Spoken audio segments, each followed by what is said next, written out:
கட்ட தேசிய செயற்பாட்டின் விஷ போதைப் பொருள் தடுப்பு வாரத்தை முன்னிட்டு களுவாஞ்சிக்குடி நீதிவான் நீதிமன்ற சமுதாய சீர்திருத்த காரியாலய உத்தியோகத்தர்கள் மற்றும் களுவாஞ்சிக்குடி பிரதேச செயலகம் இணைந்து முன்னெடுத்த நிகழ்வு கடந்த 5ஆம் தேதி களுவாஞ்சிக்குடி பிரதேசத்தில் நடைபெற்றது.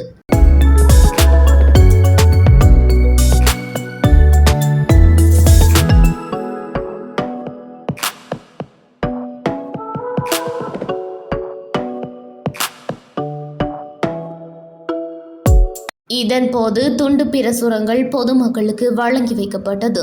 இந்நிகழ்ச்சியின் தொடர்ச்சியாக களுவாஞ்சிக்குடி பொதுச்சந்தை பஸ் தரிப்பு நிலையம் மற்றும் முச்சக்கர வண்டிகளுக்கு பின்னாலும் விழிப்புணர்வு ஸ்டிக்கர்கள் ஒட்டப்பட்டன. இந்நிகழ்வில் பிரதேச செயலக உத்தியோகஸ்தர்கள், களுவாஞ்சிக்குடி நீதிவான் நீதிமன்ற சமுதாய சீர்திருத்த காரியாலய உத்தியோகஸ்தர்கள் என பலரும் கலந்து கொண்டனர்.